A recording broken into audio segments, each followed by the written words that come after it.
France is trying to ban the practice of filming the police when they're beating people up. The people are having nothing to do with it. And Cole Stangler drops by to tell us all about it from Paris. Check it out, leave your comments, ding the bell, share it with your friends, and subscribe to our channel. Strange goings on in France right now. I don't know if you've caught the news, but there have been hundreds of thousands of people, or it certainly looks that way. We'll fact check that in just a second.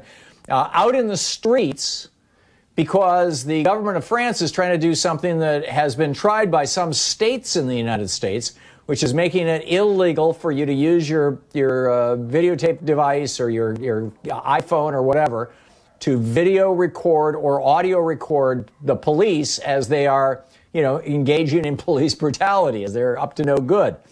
And this is mind-boggling. So on the line with us is our old buddy Cole Stangler.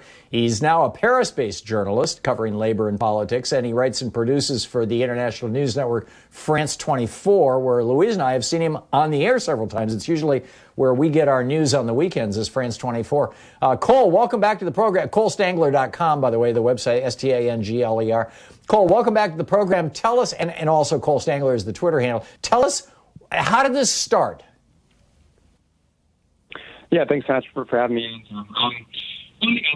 This bill comes in a context in which, for a lot of political reasons, the current president of France is concerned about potential competition, threats coming from the right, in particular Marine Le Pen on the far right, but also the mainstream right party, the Republican Party in France. And so in a lot of ways, this bill that we've seen emerge is designed to appeal to this sort of right wing electoral base. That's one part of it. The other part of it is that this is a demand that, in similar ways that we've seen in the United States, it's a demand that comes from police unions in France to try to put pressure on the government to take action to, in their estimation, to protect their images from being distributed. So what's changed this time is that the police unions have been making this demand, but evidently the government was felt compelled to go along with them. I think that has to do with the political context. Like I said, the rise of the right wing in France. And then if you look at the broader backdrop, of course, of the recent terror attacks, that sort of colors things as well here in France. I think all of that's playing into the actions that we've seen. Right, and I'm guessing that, a similar dynamic could emerge here in the United States just as rapidly. We don't have a parliamentary system with multiple parties, but it wouldn't surprise me if Trump spins off something like Teddy Roosevelt did, a new bull moose party for a try at re-election like Teddy did in 1912. And the question is, how far would that get? Is France at risk of becoming a police state? I mean, if the police are above the law and they cannot be held accountable by citizens, how is that anything other than a police state? I mean, I think it's a good point you bring up, because we hear this debate, that's been provoked by this proposed legislation. I should say it's been passed already by the National Assembly. It's still needs to be approved by the Senate, although the government has since backtracked from the most controversial measure, which we're going to get to that in a second. But this security bill that this is part of includes expanding, the ability to use drones. It would increase the ability for armed police to enter into public spaces in which until this point they had not had the right to intrude into, to go into. So it's a bill that's very alarming for not just that measure that you mentioned about criminalizing the ability to film police, but it's a bill that really attacks civil liberties in general. And the point you raise is an interesting one, because there's one sort of part of the debate we've seen in France where people will say, oh, well, this is very dangerous, because if this bill goes through, it means that if Marine Le Pen, the far-right candidate, whatever comes to power in the next presidential election in 2022, she's going to have all these tools at her disposal. And that's, I think, an argument that has some merit to it. But on the other hand, this is happening right now. This is something that's being approved right now by Emmanuel Macron, this, president who's portrayed himself as sort of a poster boy for liberal internationalism, who has this very sensitive to his international image, but it's happening right now. There's an attack on civil liberties going on in France right now. It's not hypothetical. We're seeing it. So I think that's something to keep in mind, sort of to your point. But maybe to backtrack a little bit, as I mentioned, the most controversial measure, which you mentioned, is known as Article 24, this proposal to ban to make illegal the sharing of images of police officers that are identifiable with the intent of harming the officers. The government, in the face of this big protest movement that we've seen over the weekend, and now says that they're going to rewrite that portion of the text. It's not everything that protesters have been asking for.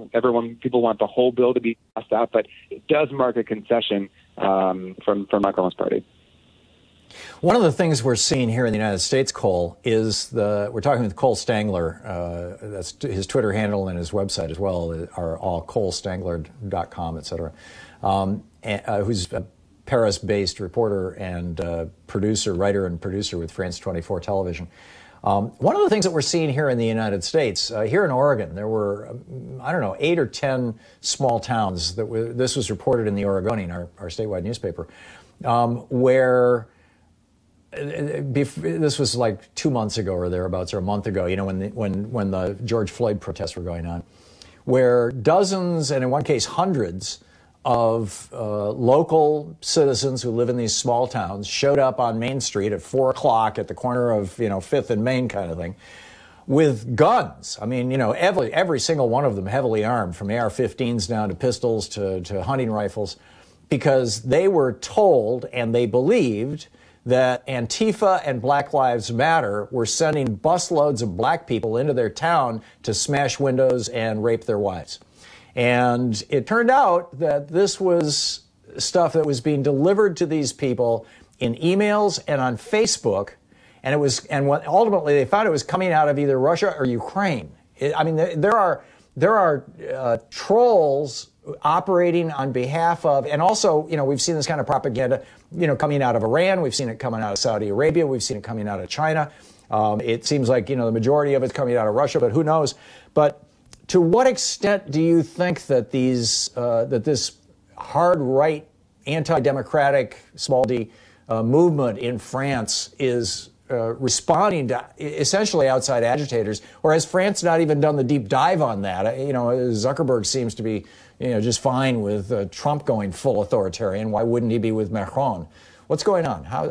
What's bringing this about?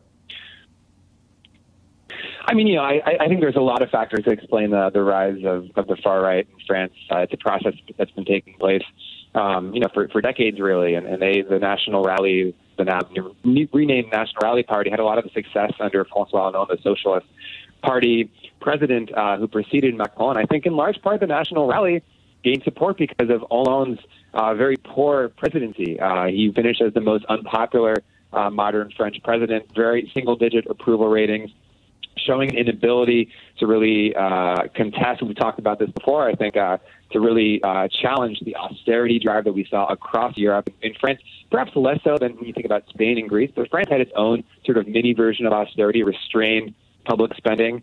And Hollande oversaw that as the party, as someone representing the left. And that sort of, in a lot of ways, he was ineffective.